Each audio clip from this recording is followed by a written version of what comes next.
So I guess the first thing you wanted to talk about Anthony Hopkins versus Mads Oh, of right. the I totally forgot about that. Yeah. So, Hannibal Lecter Face-Off. yeah. So, as a horror fan, I feel like in horror fandom and like the larger community, it's like sacrilege to say this, but I like Mads Mikkelsen better as Hannibal Lecter. I just do. I do too. Okay. I kind of didn't like the direction they were going with the, like they kind of were making it a weird love relationship. I didn't mind that. I thought it was a really interesting take. I don't know. It just felt like that was in the air because it seemed like they were doing that with Batman and Joker too. But I think that was maybe more the video game or one of the cartoons. Yeah, I didn't play any of the video games, but Will Graham and Hannibal Lecter are. It's been decades since I read the book, but I just kind of always remember their beings, like an asexual but homo kind of vibe going on. It was more platonic, mental relationship. Yeah. Yeah, like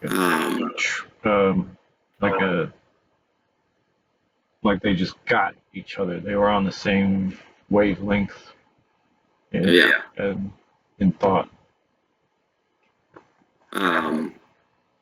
Yeah, and the show definitely has flaws. It does. There are some episodes of that show that I think are downright bad. I love the kind of art film. The style. Yeah, the style. Yeah. I enjoyed the style too. I loved I don't know if you can even call it a soundtrack, but the strange music that they would use sometimes. Okay. I really like. But I mean, the topic is Mads Mikkelsen's performance. I just think he's fucking perfect for it. And Anthony Hopkins, I think, is awesome too as Hannibal Lecter, and he's iconic. Yeah. But the thing about Anthony Hopkins is his portrayal of Hannibal Lecter, like, I wouldn't have been one of his victims because I would have known right away, like, this guy's going to kill me and eat me. Like, this guy is creepy as fuck. He's so obviously a psychopath.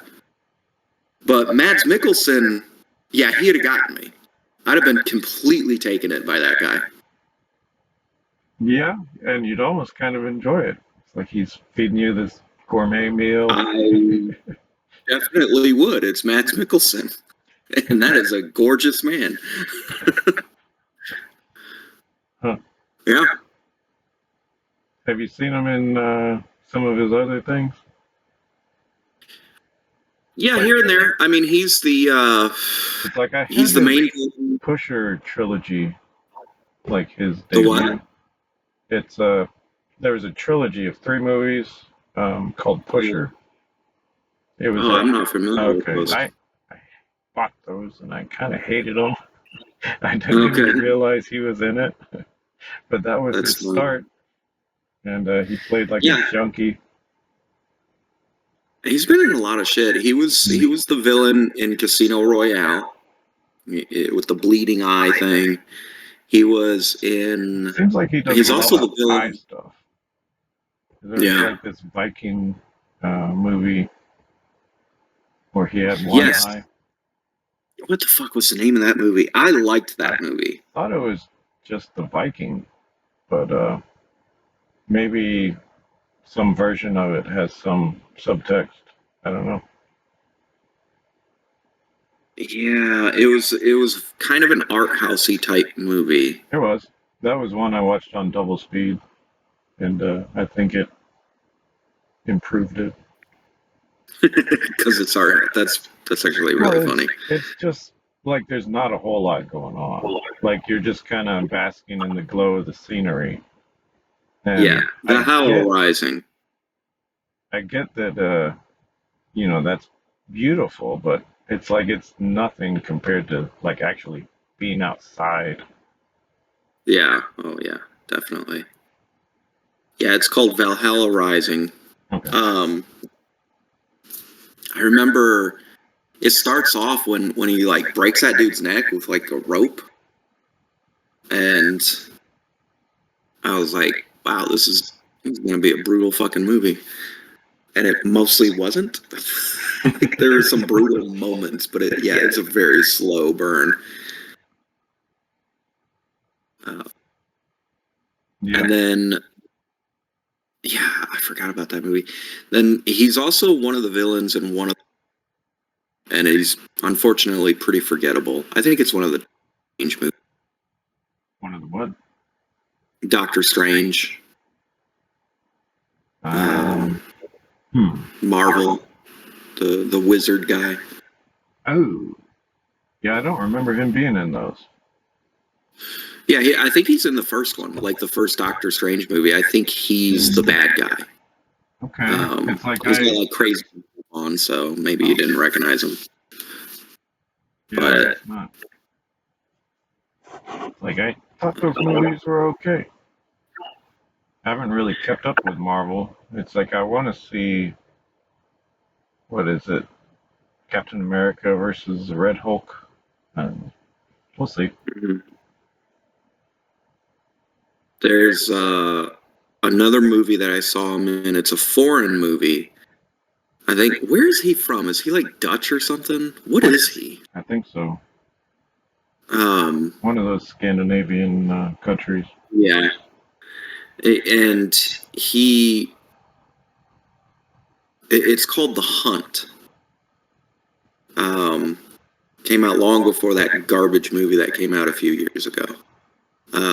Also called The Hunt, which I hate. But it's this movie about this guy. He's like, I think he's like a teacher or like a kindergarten teacher or something, or like a daycare worker or something like that, right? Yeah. And this little girl says something that is taken a certain way, and there's this whole misunderstanding, and townspeople basically think that he molested, and they come at him. It's a pretty fucked up movie, but it's interesting. It's an interesting movie. So if you like him, maybe. Okay. It's like, yeah, I'm trying to remember, and it's like nothing's coming up but the Hannibal series. Let's look up his filmography. I know they really pushed the envelope on what they could show on television. It's like they really did. They basically, I don't know if they had an insider or whatever, but they like basically collaborated with the ratings people and were like, what can we do? What can we not do? Yeah, a lot of it, I think, actually helped with the stylistic choices because they darkened so many scenes that, because a lot of the rating stuff is based on blood. But if the blood is, say, like predator blood, like green, then it doesn't count. So they darken scenes to where blood is like, you can barely make out that it's almost black. Yeah. And I think that's a way they got away with a lot of it. But yeah, they really pushed the envelope with that shit. So you got Hannibal, of course. You got The Hunt, something called The Promised Land, Casino Royale, one of the what? The Fantastic Beasts. Ooh. Yeah, those Harry Potter. It's a Harry Potter. Yeah. I guess he's in that new Indiana Jones movie from 2023. Oh, right, he's in Rogue One. I forgot. That he's in Rogue One. Okay. Clash of the Titans. Obviously, the remake. Wow, King Arthur from 2004. I remember that movie. It was not good. At least I didn't like it. A whole bunch of stuff I've never heard of. Yeah, most of the stuff I've never even heard of.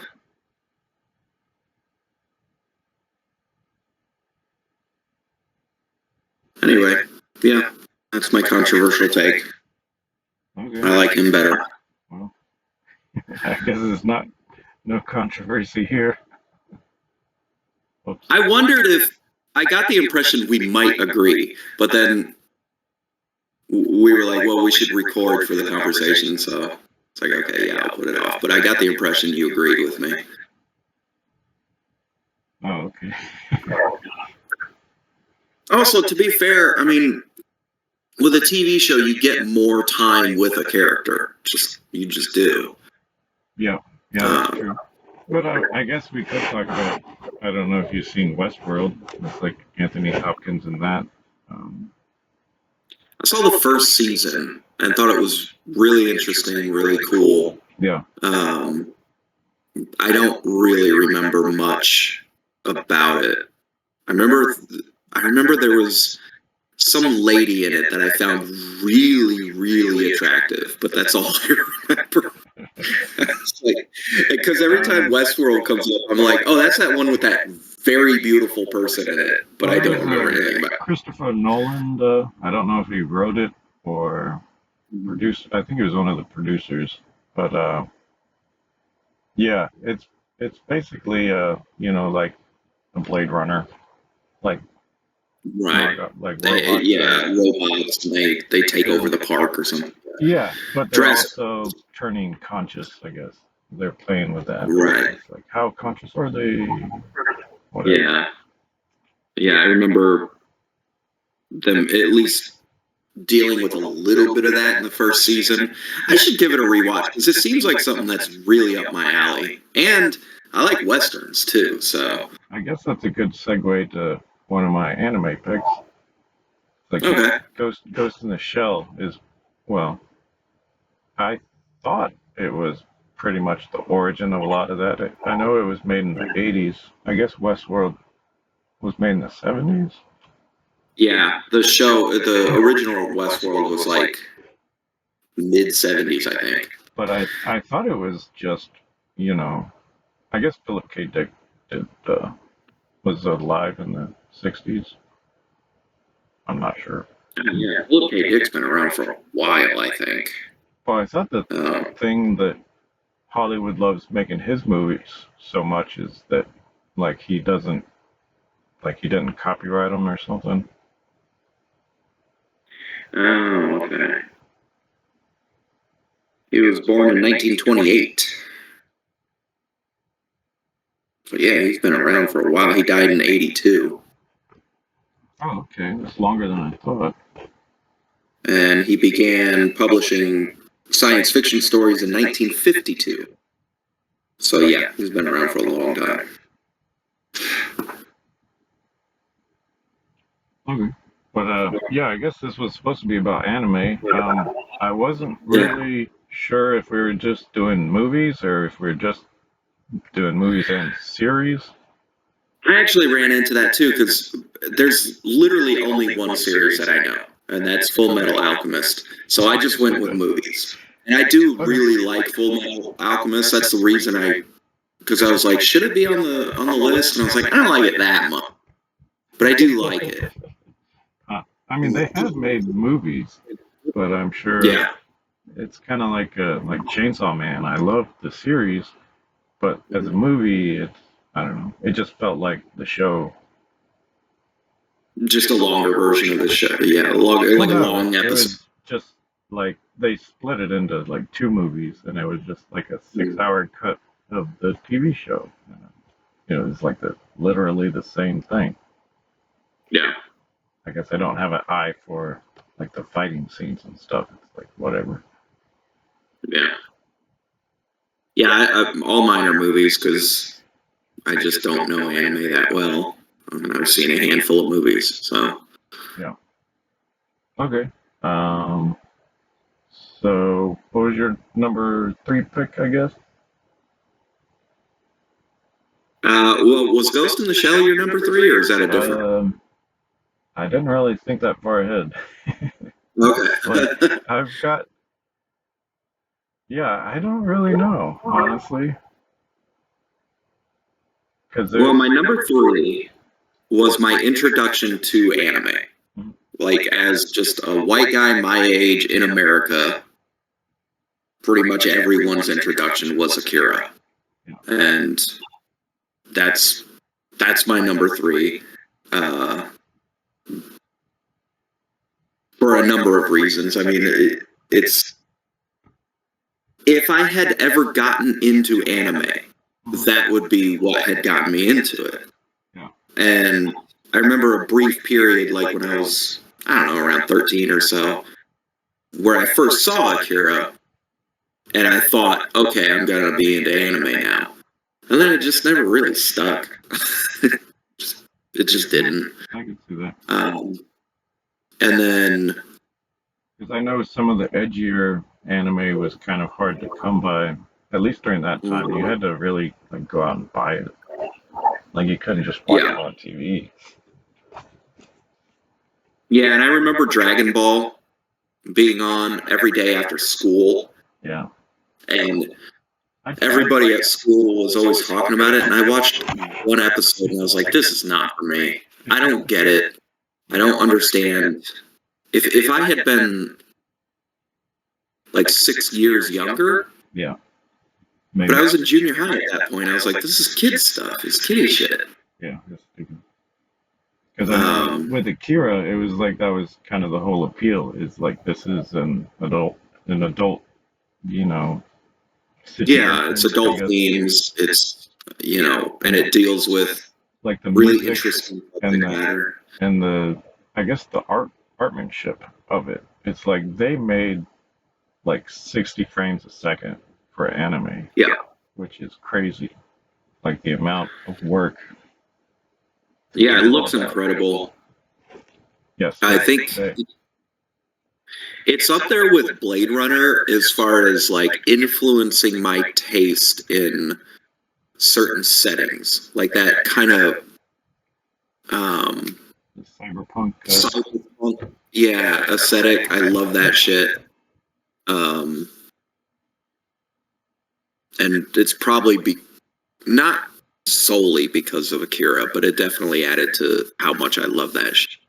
Mm-hmm. Like that scene where they're at the beginning where they have the big motorcycle duel and they're zipping around and you see the city, with the spotlights and everything. And I'm like, yeah, that's my shit. I love shit like that. So yeah, Akira. Well, I guess it does dive into like the cyber horror genre too. It does. And, yeah. Because I know, I guess this gets into my number 3, which you probably haven't even heard of, but it's like maybe a whole genre of these types of anime. It's like a wizardry, Shin Megami Tensei, and I guess more recently there's a lot of series like Goblin Slayer is probably one of the more well-known ones. But yeah, it's like that, like dungeon diving type. Okay, so like fantasy. Yeah, mostly fantasy. But I guess the thing with Goblin Slayer is like they try to take it to its logical conclusion. Like he has a teleportation portal. He told like a witch to make one at the bottom of the ocean, and he opens up this like tiny portal, and it shoots out like this high pressure water beam and kills like some monster. Okay, It's like right. shit like that I love. Yeah, that's clever. I like that. Yeah. That's some D&D shit. Like, that's shit that people do in D&D, you know? That's funny. Yeah, because I remember something about reading all kinds of stuff on the internet of, like, ideas for bags of holding and all kinds of come up with, like, the, you know, water pressure portal trick. Yeah. I appreciate that one because that's like what I do for work. We have a giant water slicer. That's where we are. Huh. Cool. And that thing's fucking scary too. I bet. Because like when you take it apart, there's these steel slats bottom that redirect the water so that it doesn't, you know, so the slicer goes Okay. past the, you know, the belt, and you don't want it splashing up. Mm-hmm. So there's these like, it looks like a big vent kind of, these steel plates down there, and you pull them out to clean them, and they're like, there's grooves cut into them just from the water. Yeah. And like it'll take your whole hand off. Oh yeah. Easily. It's nuts. Yeah. We're basically bags of salt water. Mm-hmm. Like not very sturdy at all.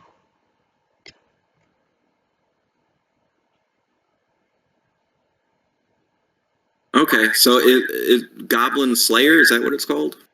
Yeah, that's probably the most well known of the genre. Yeah, I think. but you're saying mostly the whole genre is your number 3, right? Yeah, I guess we can keep it at that, so I don't go off the rails on tangents. Because I could talk about anime all week.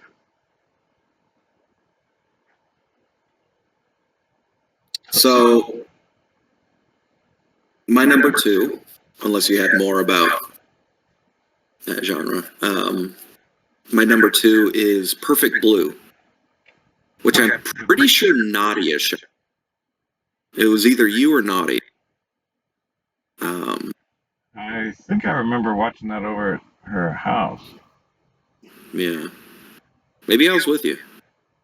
I know they've kind of remade it in the guise of different movies recently. Yeah, apparently, because it's been so long since I. Like 20 years. Yeah, don't remind me.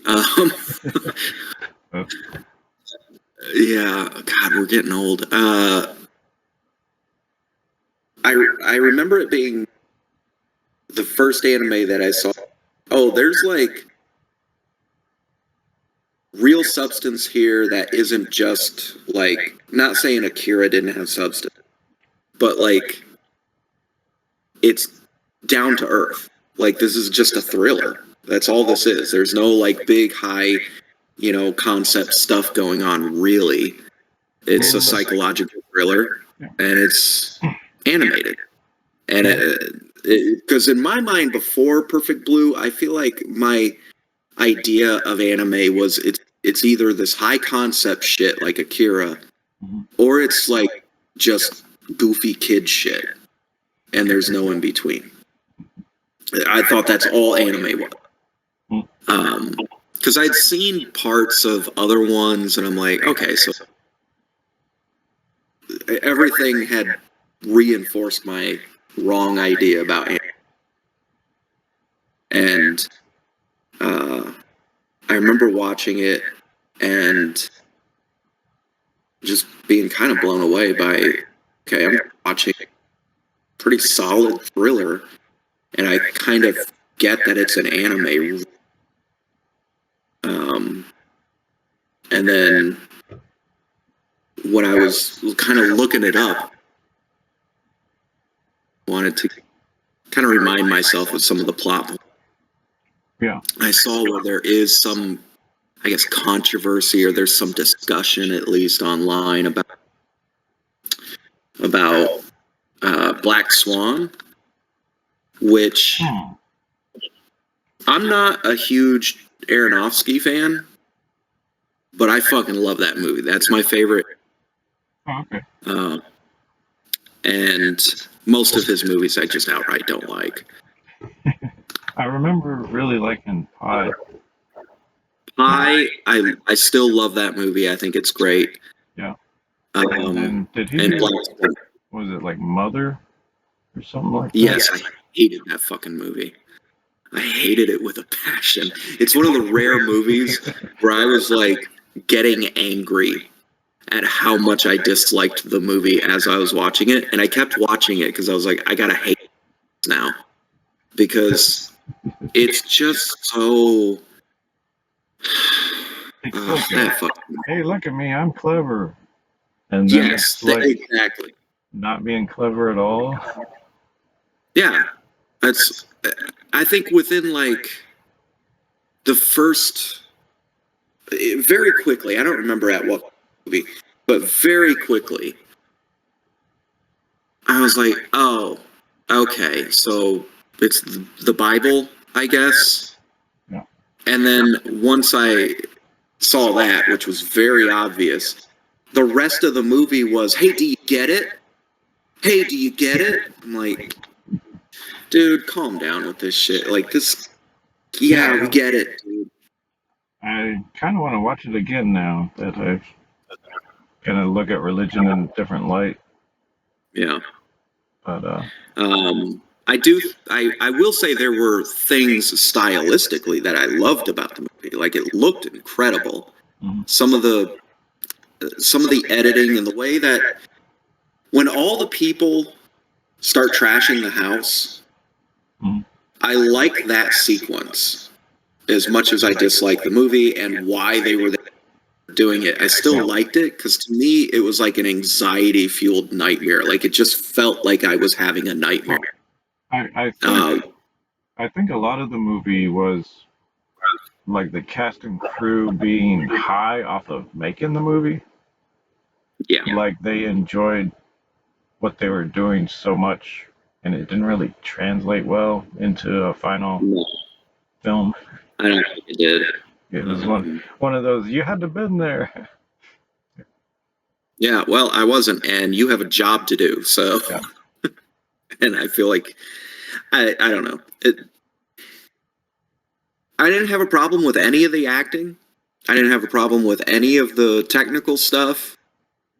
It's just the story was so, like you said, like, aren't I clever? And no, you're not, dude, because I can tell that's what you're doing. Yeah. Hated it. I also did not like Requiem for a Dream. Oh, yeah. I don't like that movie at all.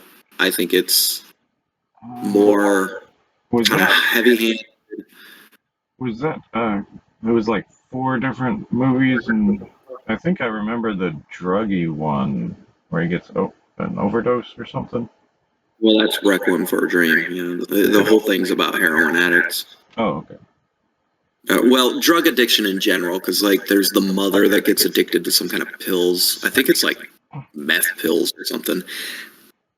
And I don't know. I just didn't like it. It was like edgy, you know, like just kind of being boring. edgy. But maybe that's a little boring. Not a drug addict. Plus, it has Jared Leto in it, and pretty much anyone who gives him a job, I think, is, you know, that's marks against. Yeah, never put him in a movie ever again, please. You didn't like him as a Joker? God, no. Oh, God. I fucking can't stand that dude. Like, Jared Leto's one of those people where on sight, he doesn't have to say a word. And I'm like, shut the fuck up. Just shut up. He doesn't have to be saying anything. I can't stand it. He says too much already, right? without having to say anything. Yeah, like exactly. Justin Bieber. It's like you're so inauthentic and such a brown noser. It's like, yeah, just go sit. Like if I saw Jared Leto at Walmart, I would want to fight him. I can't stand him. Also, I'm pretty sure he has a cult. I wouldn't be surprised. I wouldn't be surprised if he was like one of those PCP addicts that like you probably don't want to fight because he'd just like be, I don't know, meth head rage, something. It's like he's probably strung out on so many drugs. Yeah. It is fun to beat up on him, though. There's something about him having a cult based on his band or something. I don't know. Okay. I don't want to spread any disinformation or anything, but I just remember hearing that. I'm like, yeah, that's he seems like a cult. The thing about him, though, to me, he doesn't seem like a cult leader. He seems like someone who would join a cult. That's probably how it got started. Yeah. Like one of his fans is the ringleader. I do kind of want to watch it again with the comparison to Black Swan in mind and just see if I think there's anything there.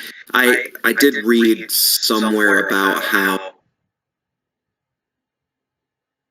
he ripped off maybe from Requiem for a Dream or one of his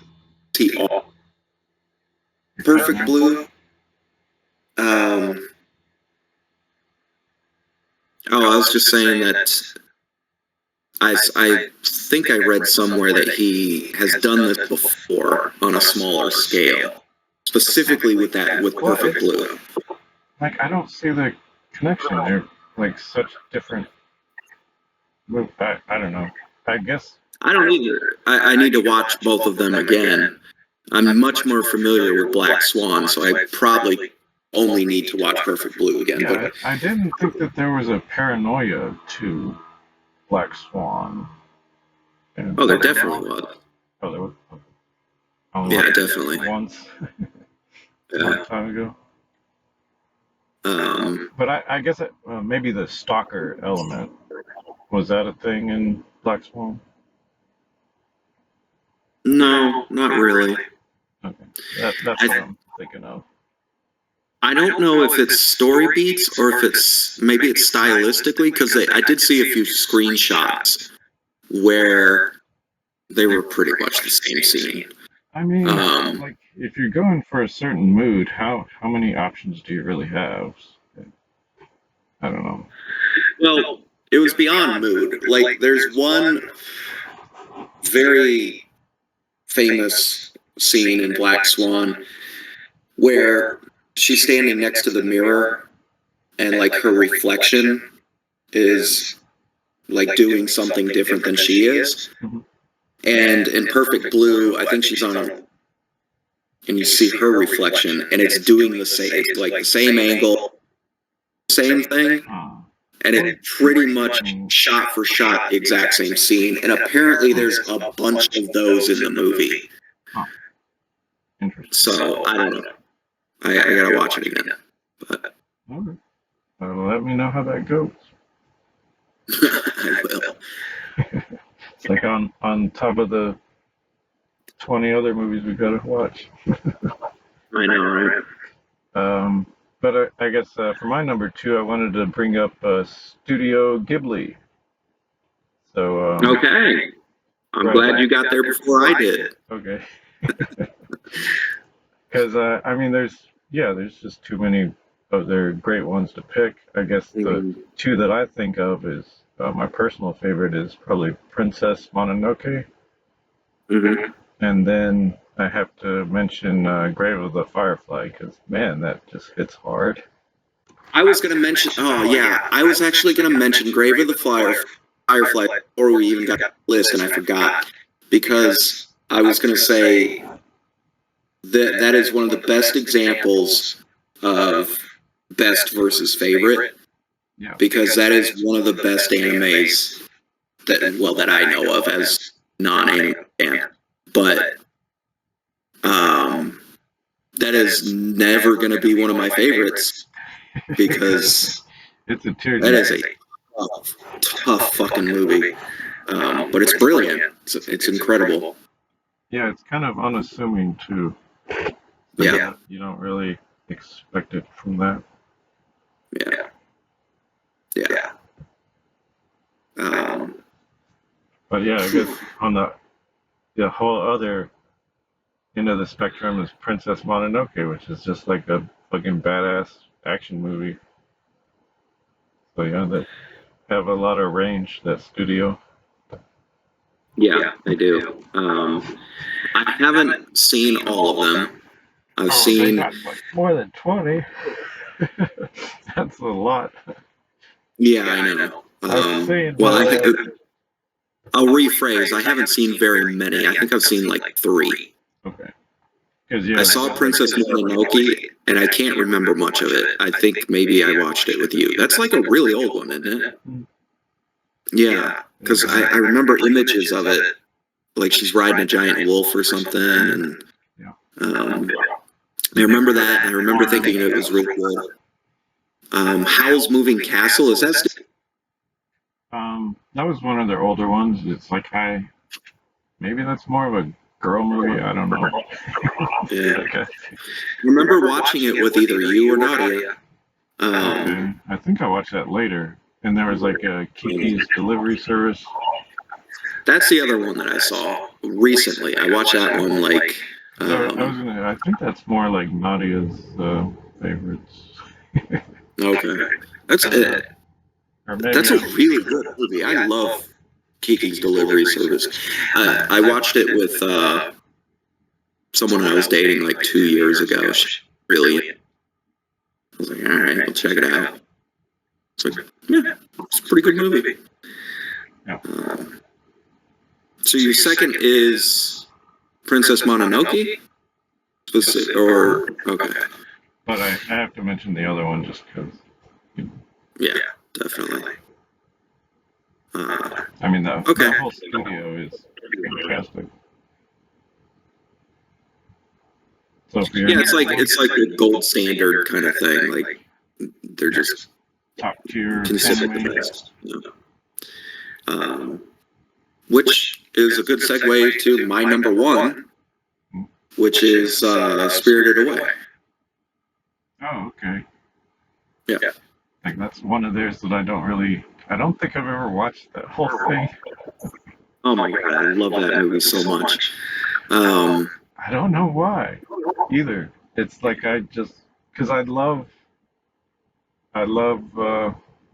like with Shin Megami Tensei, that like their whole thing is talking with ghosts, yokai, and right. Like I love the whole lore of it, but for some reason that movie just. That's like all that movie's about. Well, I know, and it just doesn't connect with me, and I never figured out why. I just get bored and do something else. Wow. How far into it have you gotten? Maybe like halfway. It is kind of long. I remember it being pretty it was long. Like 2 hours or so.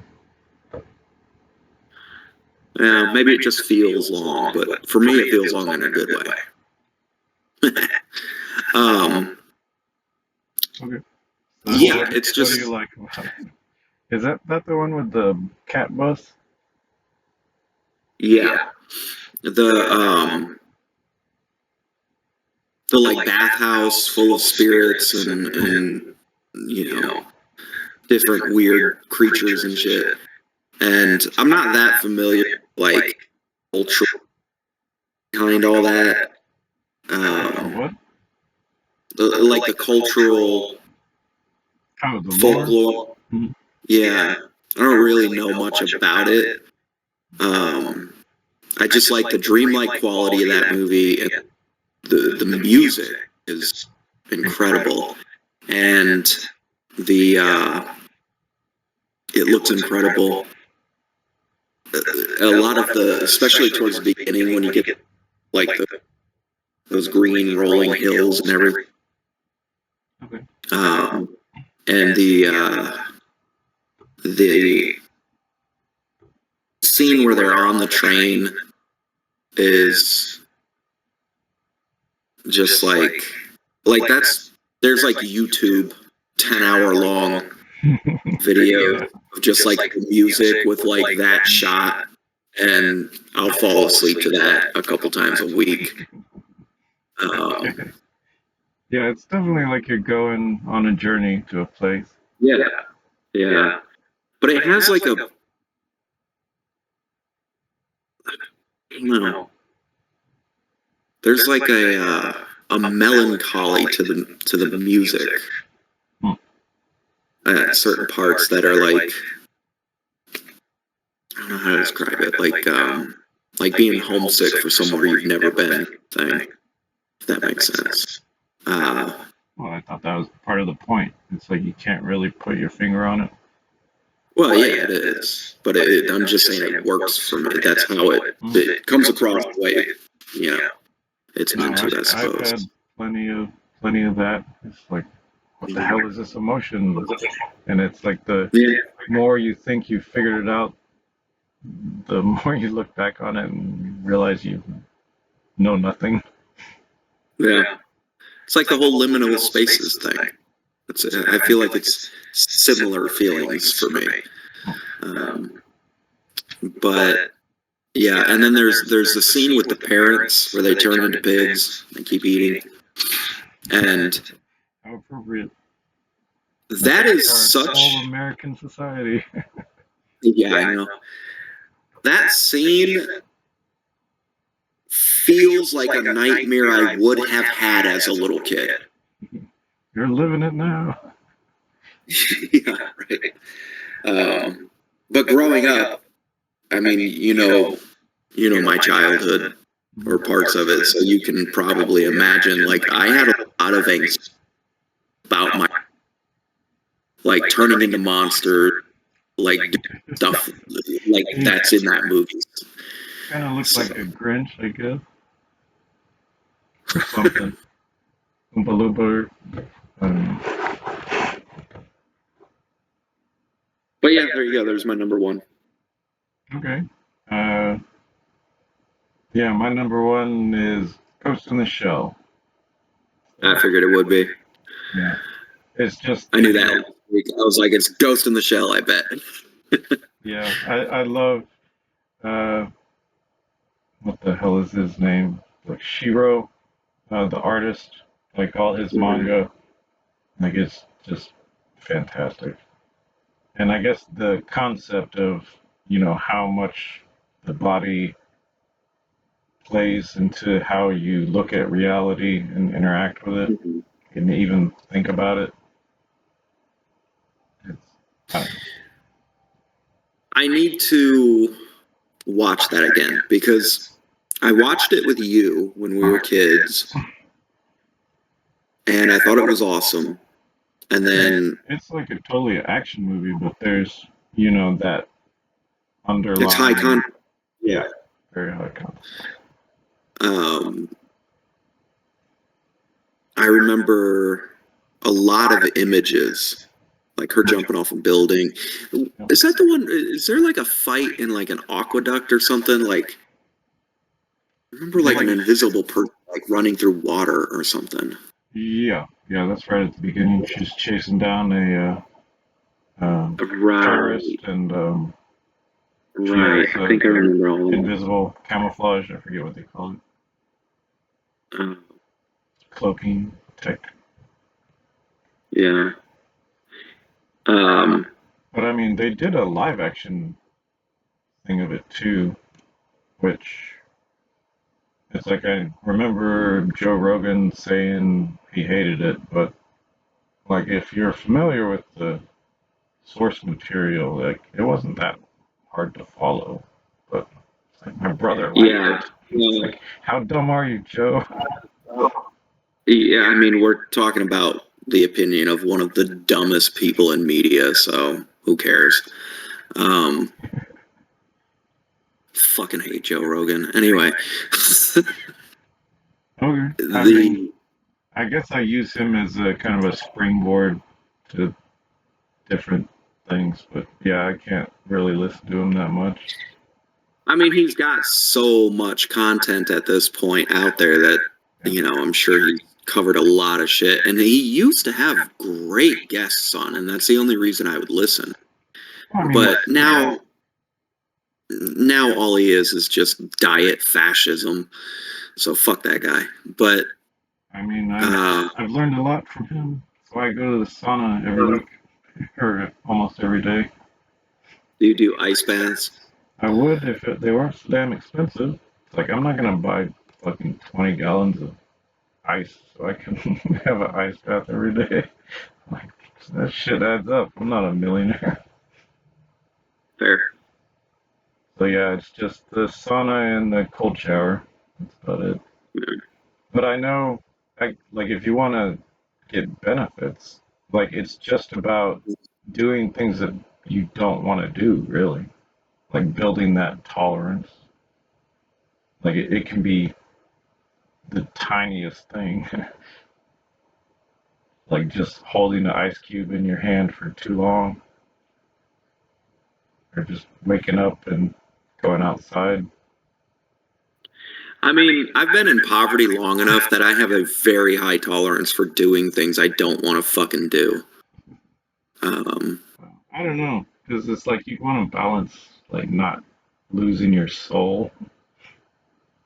Yeah, that's why I had to get out of retail. Had to get out of it. And law enforcement. Both of those. I had to get out or I would lose my soul. So I got out of IT. Yeah. And now, just do factory work. It's not fulfilling, but I'm happy with it because it's a good, it's enough to pay the bills finally. And I can't say it's easy. It is a difficult job, but it's not difficult. Service industry shit is where, you like dealing with entitled people with their head so far up their ass that it's like you don't even want to pull their head out because they got shit all in their mouth. Mm-hmm. It's like they're just I hated it. And after like 10 years of being in retail, I've found myself like really hating people. And I didn't like that about myself at all. And then when I got on with the factory, I was still in school and I couldn't do both because they demand a lot of your time over at the plant. So I left, went back into the service industry for a while, and last year I went back to the factory. I was like, "Can I have my job back?" And they're like, "No, but we'll give you another one." And yeah, it's great. I hope I can transfer to another facility up north. If I could take this job and fix the schedule so that I can take up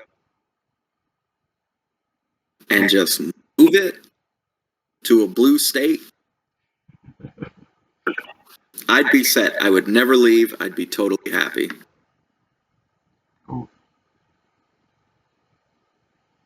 I don't know how that relates to Ghost in the Shell, but well,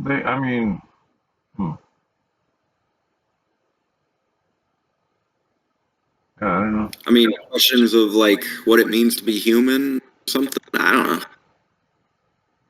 Well, I know the TV show has a lot more, like The Laughing Man, and like it's a lot more political, I think, and dealing. I know it's pretty similar anonymous hackers to Blade Runner in a lot of ways, and I can definitely tie Blade Runner to retail work because you do feel like a replicant with a 4-year lifespan. Yeah, I guess in Ghost in the Shell, they're people. They just took their brains and put them in robot bodies. Right.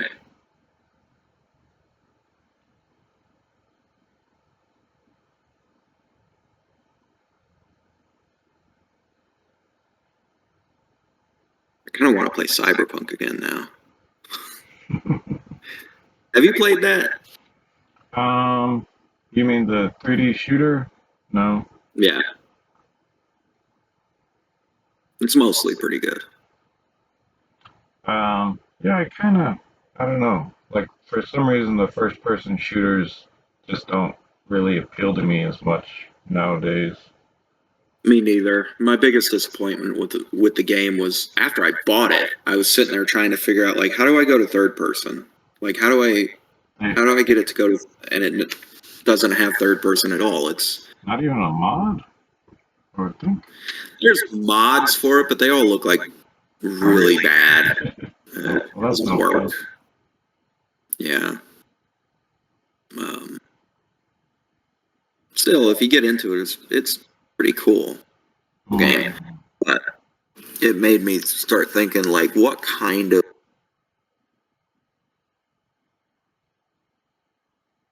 what? like cybernetic things, like what kind of enhancements would I be willing to do? Okay, yeah. And like there's one aspect of the game. Huh? Octopus arms?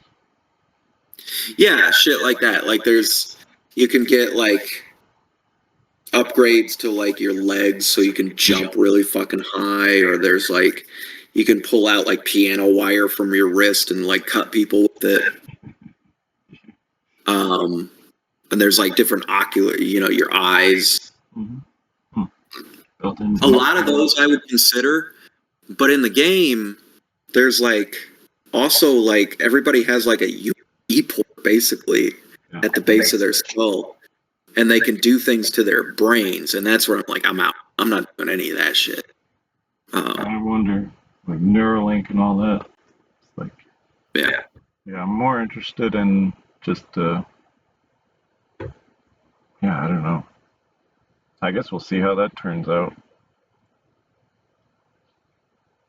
Yeah, good luck to anybody trying to do that bullshit.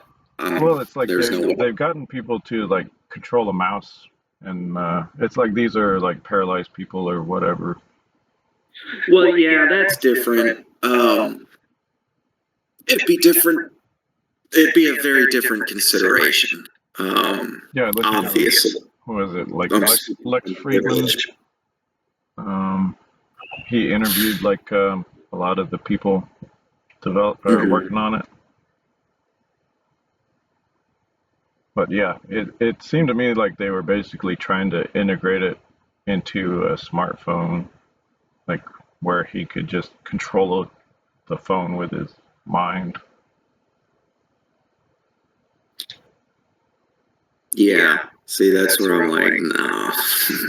Like, again, if I was paralyzed, I'd be looking at it differently, obviously, but just as, like, a tech thing, like an option, there's no way.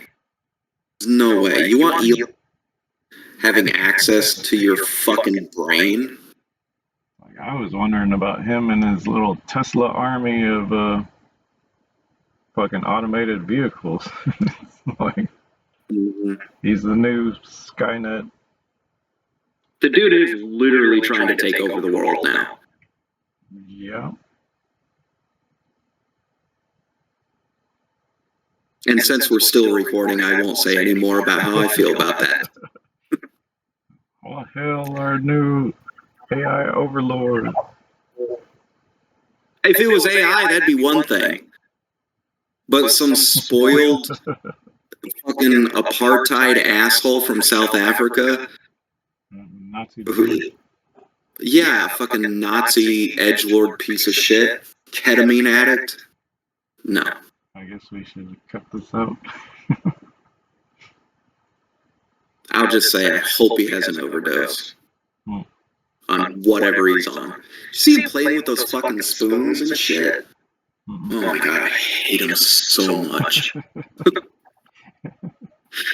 I hate him so much. Well, he's in the alternate reality.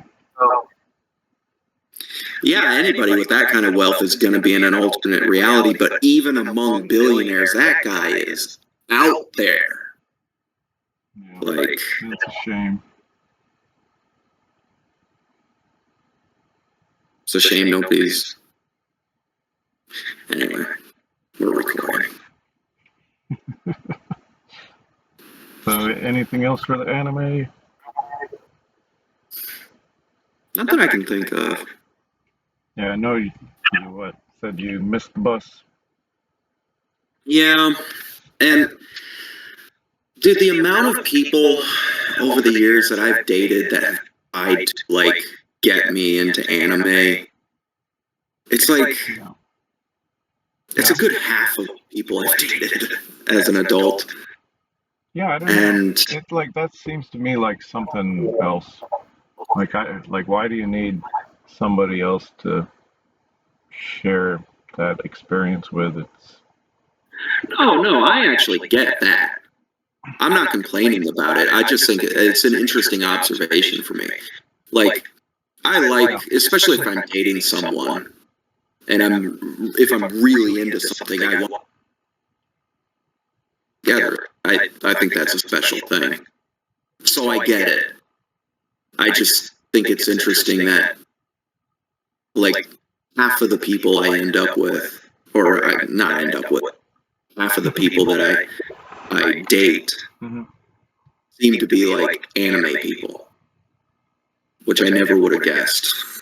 But here we are. Yeah. Like Full Metal Alchemist, the only reason I know about that one was because of this guy and he showed it. If I'd get it. All right.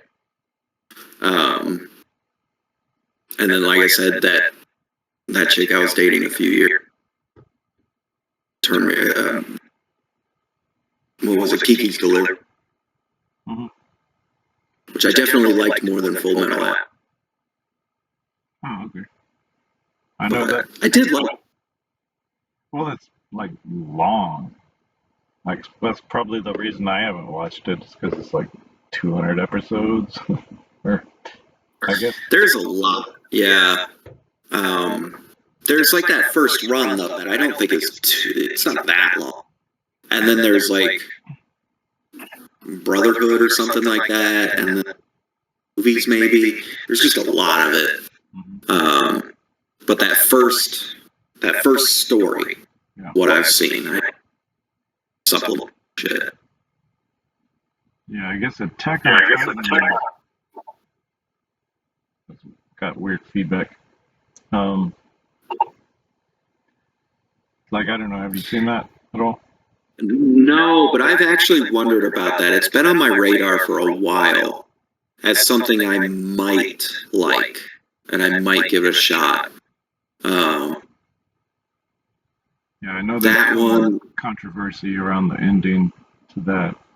It's kind of hilarious because like the show took a turn that personally I was just like, whoa, like you're gonna go there, and and then like it at the end of it, I guess I don't want to spoil it, but it like yeah, it was don't more spoil like, it because that is one I'll probably end up watching someday. okay, So, it's kind of long, yeah. but it's like I was totally on board with it starting out, and then it just like as the layers of the onion peeled back, and then you get to the center of it, and you're I don't know hoping for gold, and it's not.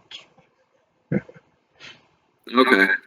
That's actually one of the things I liked about Full Metal was that, Oh, yeah. at least in that first story, the the layers get peeled back, and when you get to what's going on, I thought that's actually pretty fucking cool. I like what's actually happening. There's another one I keep hearing about like young people that I've worked with recently going on about Berserk. Is that what it is? That's an old one. Is it? Yeah, that was like 2000s. Oh, maybe it's having like a resurgence with younger people or something. It's really good, but like, yeah, it starts off as one thing and then like it goes dark. Like it's dark. I have heard that it's very dark. It's really, really messed up. Yeah. But it sounds interesting from what I've heard, from what I've picked up. Well, I mean, they've got, or I'm pretty sure they still have like cuts of it on YouTube that are like, like the whole series. Mm. So it's like, a 5-hour video. But yeah, I would recommend it. Okay. Good to know. I think it. Did you ever see one? I can't remember the name of it, but it's like this vampire guy. He wears red. Is that the one? Oh, Trigun? That's I think it's the first one. Was said Vampire Hunter D, maybe? He's more. The main character's name is Alucard, which is Dracula backwards. I remember that. Yeah, I think that's the same thing with Vampire Hunter D. Okay, that's the one I'm thinking of. I remember watching that in the early 2000s and thinking it's pretty decent. Yeah, it's good. The remake's good too. I don't know if it's a remake or a sequel or a prequel. Yeah. But yeah, those are good. And those are movies. Yeah. Which is probably something we should have thought about.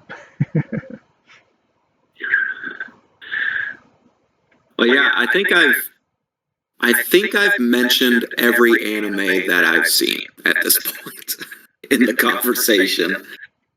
Like, yeah, you're bringing up things I forgot about.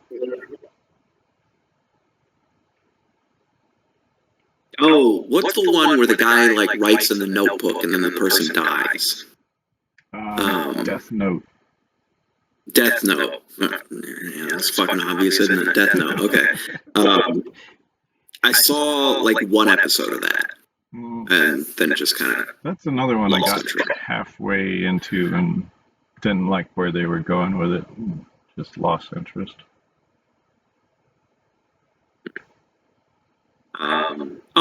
I've also seen a few of the Junji Ito stuff on Netflix. I think it's pretty new. Yeah, it's really but popular. I'm a huge Junji Ito fan. I love his. I've got like 4 or 5 of his books. So, and it was cool to see some of them. Yeah, I think they're doing a remake of Uzumaki. I don't know if you saw the live version of it. It was Takashi Miike. He did that. I haven't seen the live version. I've seen like screenshots of it. Like, but I've heard that it's CGI. Bad. That's why I didn't know. Terrible CGI. Yeah. Thought it was supposed to be out by now, but I guess it got delayed for some other reason. Well, I think I actually did hear about that. About them doing that. Because I think people were talking about how bad the live action one was, and then I think that's why I knew that there was going to be like an anime. Yeah, that's like one of the mangas that like just creeps me out, makes my skin crawl. I think it's probably my favorite of his. Like as far as I haven't read a lot. My favorite is probably can't remember the balloons.